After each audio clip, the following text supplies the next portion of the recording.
Mesdames, Messieurs, bienvenue à l'émission Crois-tu? Notre invitée d'aujourd'hui, elle a longtemps soupiré après la vraie liberté et l'amour. Un jour, elle a cru que la seule liberté et le vrai amour se trouvaient dans la vérité. Elle croyait qu'être libre, c'était de vivre à sa manière, mais Dieu lui a montré que c'était vraiment autrement, qu'elle pouvait bénéficier d'une liberté durable. Allons voir notre invitée. Allons la rencontrer. Alors, c'est Madame Marjolaine Bezeau-Dupont. Marjolaine, bienvenue à l'émission Crois-tu? Merci. Merci de l'invitation. Alors, on est tout oui, on est là prêt à entendre votre histoire de vie. Merci. Donc, moi, je suis une fille de la Côte-Nord. Je suis native.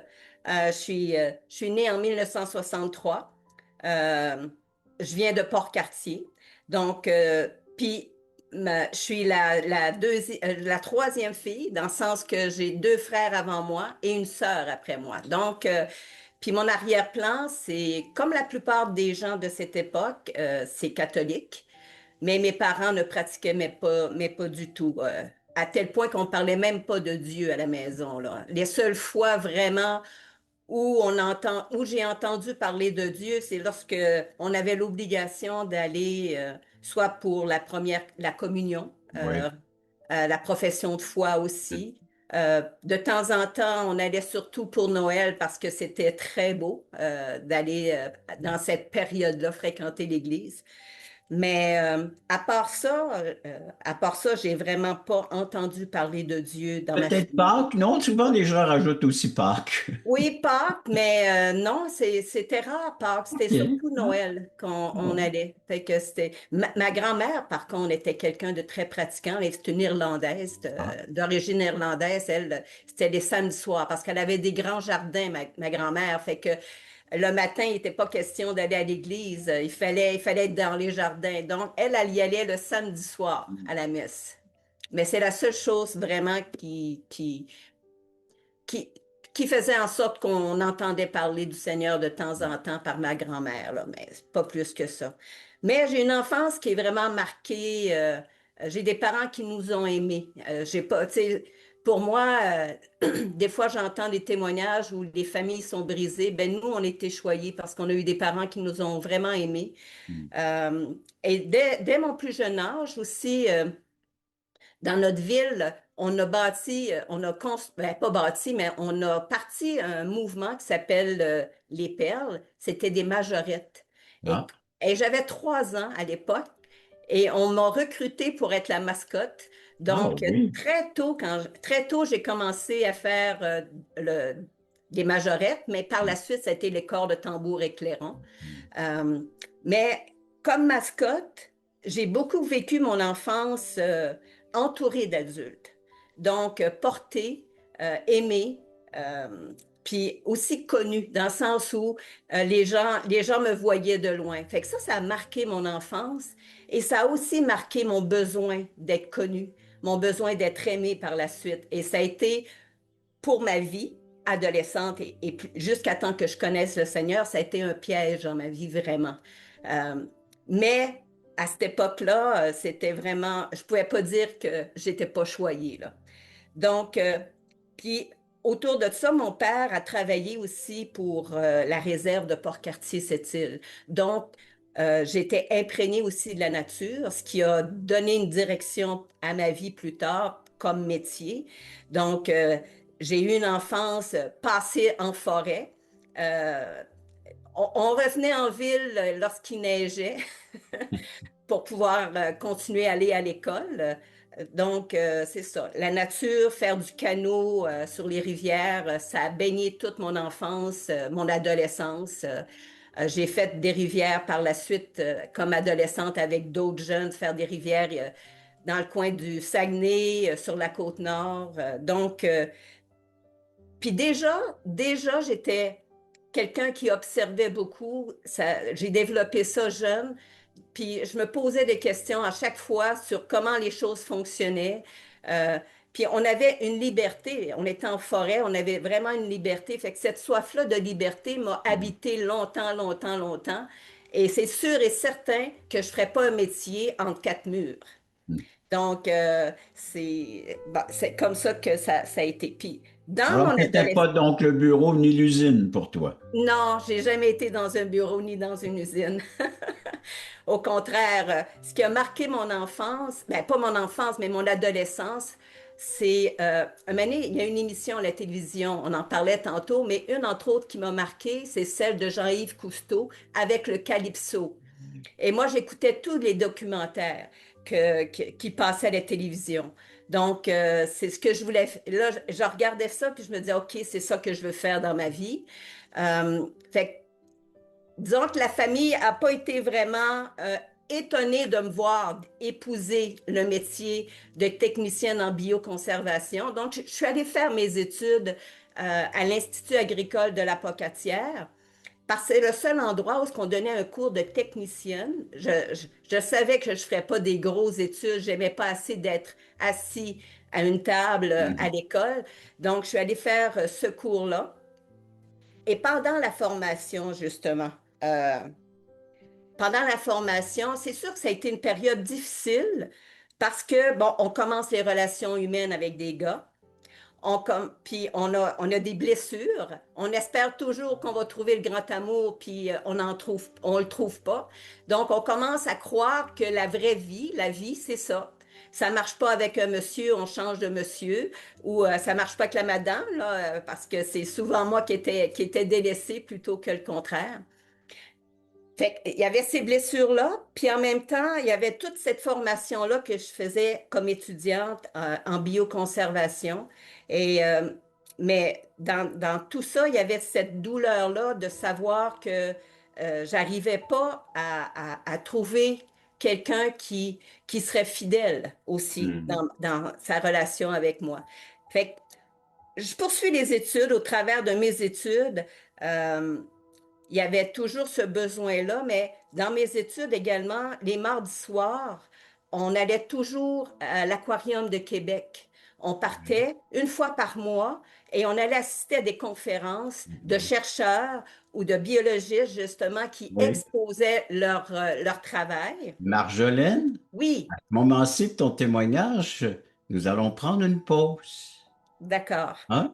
Alors donc, ce que je retiens, c'est que il y a toujours ton cœur qui a besoin d'être aimé, Oui. mais qui est en amour avec la nature, puis tu préférais avoir une vraie bûche, hein, dans le boisé, dans le bois, que assis sur une chaise devant un professeur ou dans une classe. Mais après la pause, la suite de ton témoignage. Merci. Le voici, ce merveilleux cadeau. Nous vous offrons un livret d'environ 20 pages. Il porte le titre Passeport pour le ciel.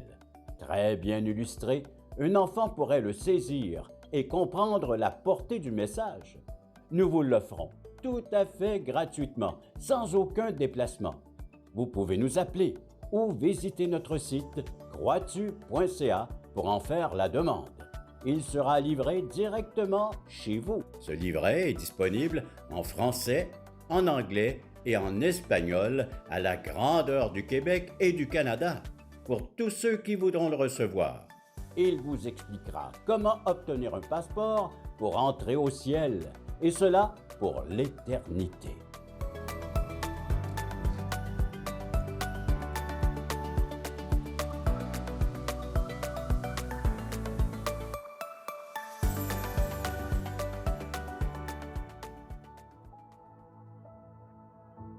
Donc, une période où tu voyages vers Québec, là aussi pour le métier, hein, pour Oui, les exact. études.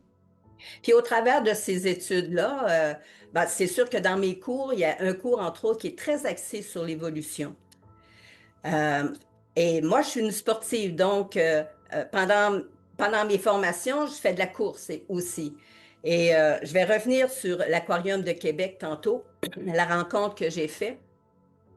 Mais pendant mes courses, souvent, je me ramassais sur la montagne à côté de l'Institut agricole de la Pocatière. Et avec mes formations sur l'évolution, un moment donné, ben, c'est sûr que Dieu existe, là, et Dieu n'existe plus, là. On m'enseigne qu'on est le fruit de l'évolution. Hmm. Donc, je me retrouve sur cette montagne-là à chaque fois que je fais mes entraînements.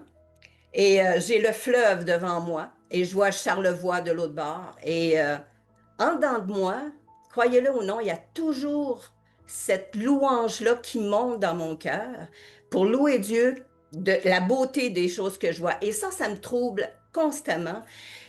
Par la suite, j'ai compris. J'ai compris, quand je suis venue au Seigneur, j'ai compris qu'est-ce qui se passait. C'était la pensée, vous savez, la pensée de Blaise Pascal qui dit que, je l'ai ici, il dit qu'il y a un vide en forme de Dieu dans le cœur de chaque être humain qui ne peut être rempli par aucune chose qui a été créée, mais seulement par Dieu, le Créateur qui s'est Hmm. fait connaître aux hommes par Jésus. Donc, ça, j'ai compris, parce que ça m'a troublé longtemps quand j'étais étudiante, je me disais, mais comment ça? Comment ça je suis troublée de cette façon-là par cette pensée-là qui me venait constamment? Fait que je continue mes études, puis l'homme, j'ai rencontré à l'Aquarium de Québec, des personnes qui est venu, c'est le directeur de la Mengen Island Cetacean Study, qui était la comment dire, dans la station de recherche aux îles Mingan sur les mammifères marins. Donc, moi, là, ça commençait là, c'est chez nous, ça. Puis là, je suis allée le rencontrer, il a pris mes coordonnées. Donc, j'ai commencé en 1983, dans les débuts des années 80, à travailler avec eux autres. Mais vous savez, lorsqu'on ne connaît pas Dieu, OK, Hmm. on ne sait pas qu'est-ce que c'est que le péché. Fait Ouais. qu'on vit, on recherche l'amour, puis on connaît ni la parole de Dieu. Pourquoi je dis ça? Parce que la seule notion du mot péché, nous, on l'utilisait pour rire. Hein? On disait à quelqu'un, ben, tu viens de pécher, là. Mais on ne savait pas vraiment qu'est-ce que ça voulait dire. Donc, euh, à la fin de mes études collégiales, je commence justement, j'ai manqué un cours que je dois reprendre.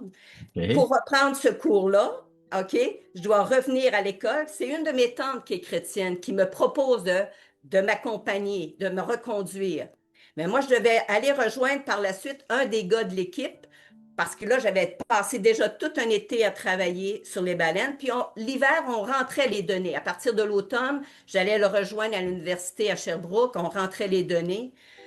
Puis cette tante-là, par contre, durant tout le voyage, elle me parlait de Dieu. Tu sais, puis je me disais, mon ami, qu'est-ce que c'est ça? Tu sais, je comprenais absolument rien de ce qu'elle parlait. Mais c'est pendant le voyage, en tout cas, elle m'a invité, parce que là, on était proche de Pâques en 1984. Elle me dit, ben, écoute, si tu n'as pas de livre pour retourner chez toi, ben, prends l'autobus puis reviens nous rejoindre parce que tes parents vont être là aussi pour Pâques à Matane. Là, j'allais à Ouais. Matane parce que ma mère vient de Matane.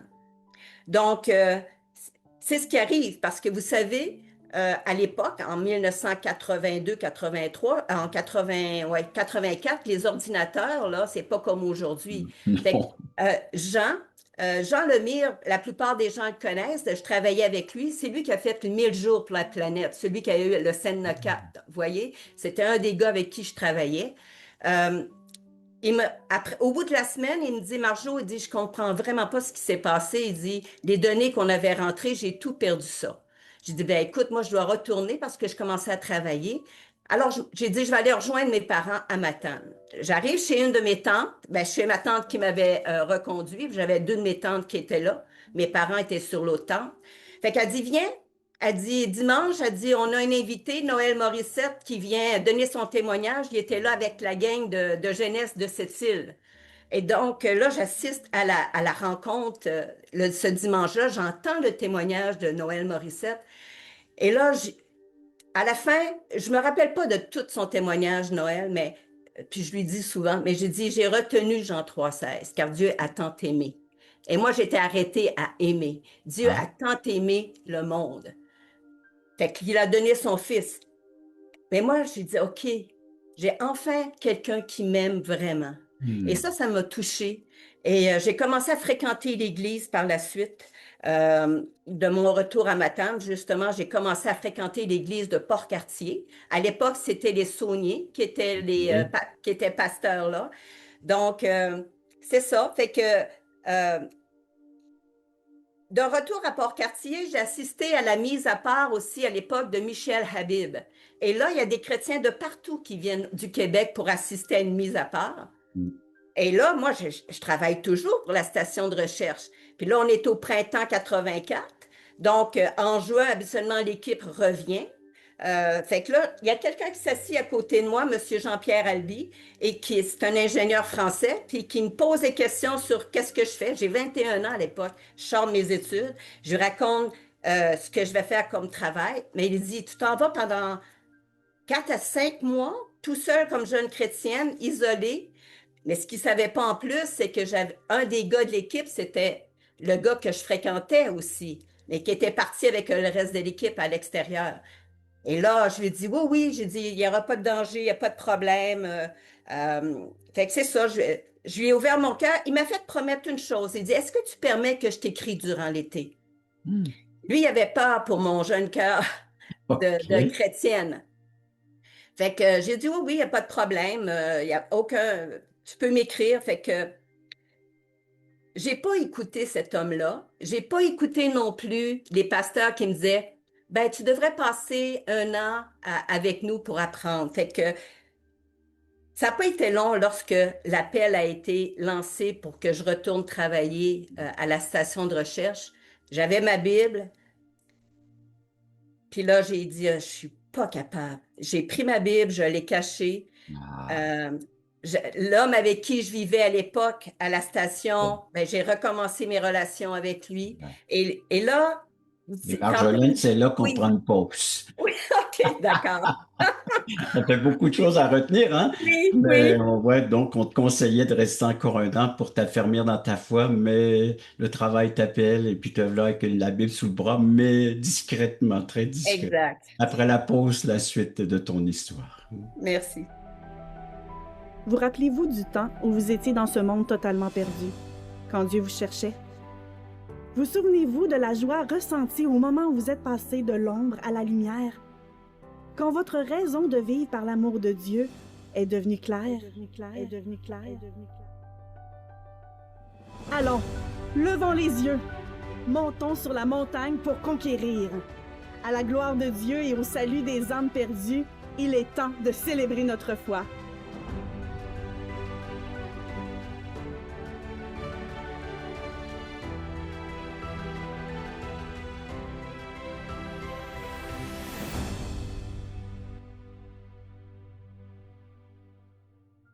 Alors, Marjolaine, donc la Bible sous le bras, mais discrètement, tu retournes au travail, voir tes confrères et surtout ton copain, hein? Oui, oui. Et c'est l'été de mes 21 ans. J'allais avoir 22 ans en juillet. Et je me rappellerai que, vous savez, quand je vous disais que je ne savais pas qu'est-ce que c'était que le péché, Ouais. cet été-là, le Seigneur m'a donné des lunettes, vraiment, pour me faire comprendre, me faire voir qu'est-ce qu'est le péché. Avec le peu que j'avais lu dans la parole de Dieu, les enseignements que j'avais reçus, là, je voyais vraiment ma vie qui se déroulait et je voyais ce qui se passait autour de moi. Il y a eu un événement assez dramatique où un matin, je me suis réveillée pour aller réveiller un des gars de l'équipe, justement. On ne dormait pas toujours ensemble. Et je l'ai trouvé avec une autre femme il y a une autre femme de l'équipe parce qu'on vivait on vivait en communauté, hein. Ouais. Donc, ça a été, pour moi, ça a été comme, OK, Seigneur, là, c'est assez. J'en avais assez de ça. Dans le sens, c'était mon rêve d'enfance, mais en même temps, le goût était amer du prix à payer pour en arriver là, pour ce genre de vie-là. Donc, durant cette période, Jean-Pierre Albi m'écrivait des lettres et ça me labourait le cœur, littéralement. C'était vraiment, le Seigneur l'a utilisé pour me réveiller. À l'automne quand j'ai découvert l'infidélité du gars avec qui j'étais à l'époque, j'ai ramassé mes clics et mes claques et je suis partie, je suis retournée chez moi. Et Jean-Pierre a réussi à me rejoindre par téléphone et il m'a donné un verset qui m'a vraiment fait du bien, mais qui m'a aussi interpellé beaucoup. C'est Isaïe 35 qui dit car ainsi a parlé le Seigneur, l'Éternel, le Saint d'Israël, c'est dans la tranquillité, le repos que sera votre salut. C'est dans le calme et la confiance que sera votre force, mais vous ne l'avez pas voulu. Vous avez dit non. Hmm. Et là, moi, j'ai continué à lire par la suite quand j'étais tout seul chez mes parents. Et la suite du verset va dire, cependant, l'Éternel désire vous faire grâce et il se lèvera pour vous faire miséricorde, car l'Éternel est un Dieu juste. Heureux tous ceux qui espèrent en lui. Donc, c'est des versets qui m'ont vraiment interpellée. Je vous reviendrai sur Jean 3,16, quelque chose que je n'avais pas vraiment compris. Mais durant ma lecture cet hiver-là, OK, parce que là, je suis retournée à l'église, je suis retournée chez les Sauniers. Euh, et ça a été vraiment extraordinaire, mais dans la lecture de la parole, un moment donné, dans l'Évangile de Marc, je suis tombée sur un passage qui m'a vraiment fait plier les genoux devant le Seigneur. Parce que lorsque le Seigneur nous appelle, euh, c'est un appel qui est radical. Le Seigneur m'avait emmené à une croisée de chemin, puis il m'avait dit, est-ce que tu veux vraiment être mon disciple? Est-ce que tu veux vraiment me suivre? Puis il y a un prix à payer. Moi, c'était le prix à payer, ça a été le rêve de mon adolescence. Mais c'était pour mon bien. Hein? C'est dans Marc 8, j'aimerais vous le lire, Marc 8. L'Évangile de Marc au verset 34 dans le chapitre 8 dit, puis ayant appelé la foule avec ses disciples, il leur dit, si quelqu'un veut venir après moi, qu'il renonce à lui-même, qu'il se charge de sa croix et qu'il me suive. Car celui qui voudra sauver sa vie la perdra, mais celui qui la perdra, sa vie, à cause de moi et de la bonne nouvelle, la sauvera. Et voici ce qui me fait plier les genoux. Quand il dit, et que sert-il à un homme de gagner le monde s'il perd son âme? Ou que donnerait un homme en échange de son âme? Car quiconque aura honte de moi et de mes paroles au milieu de cette génération adultère et pécheresse, et ça, le Seigneur me l'avait montré cet été-là, ben, il dit, le Fils de l'homme aussi aura honte de lui quand il viendra dans la gloire de son Père avec ses saints anges. Et ça, ce passage-là, là, vous savez, c'est quand il dit, qu'est-ce qu'on a à offrir en échange de notre âme? J'ai dit au Seigneur, le cri, là, ça a été, j'ai rien à offrir, Seigneur, en échange de mon âme. Je reviens avec Jean 3,16. Parfois, vous savez, quand on vient du monde, on oublie d'expliquer Jean 3,16 comme il faut. Jean 3,16, c'est car Dieu a tant aimé le monde qu'il a donné son Fils. Pourquoi il a donné son Fils? Ben, sais-tu, Marjolaine, on va garder ça pour la conclusion de ton témoignage et la conclusion de l'émission, après cette courte pause. Mais ce que je retiens, c'est que Dieu est amour et sa parole est directe. Hein. Exact. Qui aime sa création et qui veut vraiment la sauver, la racheter, puis lui donner donc de l'espérance pour l'éternité. C'est ce que je retiens dans cette partie de ton témoignage. Donc, courte pause et après on revient avec le Jean 3,16. Le samedi 11h30, Crois-tu vous invite à regarder les témoignages vivants et percutants qui nous ramènent à l'essentiel. Nos invités vous dévoileront comment le Seigneur est entré dans leur vie.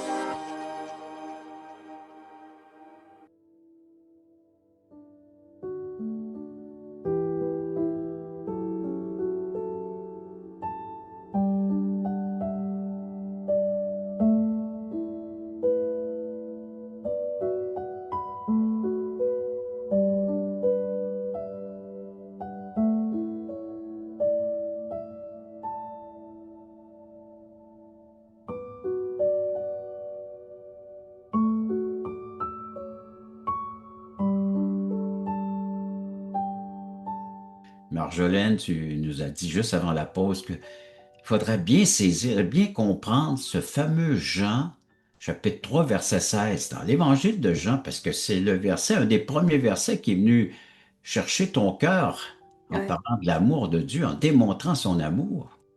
Oui, qui dit, car Dieu a tant aimé le monde qu'il a donné son Fils unique, afin que quiconque croit en lui ne périsse point, mais ait la vie éternelle. Et moi, je ne comprenais pas pourquoi il devait mourir pour moi. Pourquoi par amour Dieu a donné son Fils. Et c'est là que, quand j'ai passé 1 an chez les Sauniers après ma conversion, que j'ai compris que c'est à cause de mon péché, à cause de justement le passage que je vous ai lu dans Marc 8, quand il dit que de cette génération pécheresse et adultère. Et Dieu avait pris le temps pour me montrer le péché dans ma vie durant cet été-là. On a vraiment un Dieu créateur qui explique, qui nous montre, qui prend le temps. Est-ce que c'est douloureux? Oui, ça a été douloureux, vraiment douloureux cet été-là. Mais maintenant, la récompense, c'est la vie éternelle. Ceux qui croient à ce sacrifice-là pour leur vie, à cause que Christ a payé à ma place pour mes péchés, c'est lui qui les a portés à la croix. C'est comme ça que Dieu m'a tant aimé, pour que j'aie la vie éternelle. Et la seule chose qu'on peut faire, c'est de reconnaître ça et de croire en Jésus dans ce sacrifice-là. Et ça a transformé ma vie, ça a transformé la suite de ma vie. Puis, ça fait 42 ans maintenant. Et sa parole, c'est ce qu'il y a de plus précieux maintenant dans ma vie. J'ai plus besoin d'être connu des gens. J'ai plus besoin d'être reconnu. La seule personne de qui je vais être connue, c'est de Dieu et de son Fils. Et merci Seigneur de l'œuvre qu'il a fait. Permettez-moi de lire encore Galates. Regardez la vraie liberté que Dieu nous donne. Il dit, dans Galates 5, le premier verset dit, c'est pour la liberté que Christ m'a affranchi. Tu nous as fait, il dit, tiens donc ferme dans cette liberté et ne te place pas de nouveau sous la contrainte d'un esclavage. Donc, c'est cette liberté-là, Paul va dire aux Galates, à laquelle on a été appelés.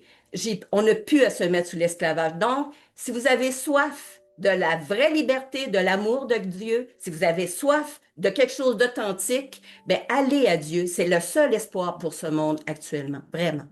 Libéré de la puissance du péché, on peut dire non au péché, libéré de la punition du péché, plus aucune condamnation pour celui qui croit. Et un jour, c'est notre espérance, sera libéré de la présence du péché. Il n'y Amen. aura plus de présence de ce mal, de ce péché qui nous empêchait de voir Dieu, d'admirer, contempler notre grand Dieu créateur. Alors c'est l'endroit qui est réservé à tous ceux et celles qui ont été pardonnés, purifiés par l'œuvre de Jésus-Christ, par l'obéissance de Jésus-Christ. Ceux et celles qui veulent en savoir davantage, venez nous rendre visite à croixtu.ca sur notre plateforme. On est là avec des services tout à fait gratuits. On a l'appel téléphonique. Vous pouvez le composer immédiatement ce numéro. Il y a une personne qui sera prête à répondre donc à vos questions. Les études bibliques, 19h pour le Québec, 20h Nouveau-Brunswick. Les mardis soirs, samedi, vous avez à 9h30 des témoignages de vie comme celui que vous êtes en train d'entendre et d'écouter présentement. Alors, de la part de Marjolaine, des témoignages de vie en direct, 9h30 le samedi, et des demandes de littérature, pourquoi pas, le passeport pour le ciel et d'autres littératures qui sont offertes tout à fait gratuitement. À vous donc de bénéficier de nos services. Merci encore une fois, Marjolaine, de ta participation. Et Merci à vous. merci à nos téléspectateurs d'avoir été à l'écoute de cette autre émission, Crois-tu?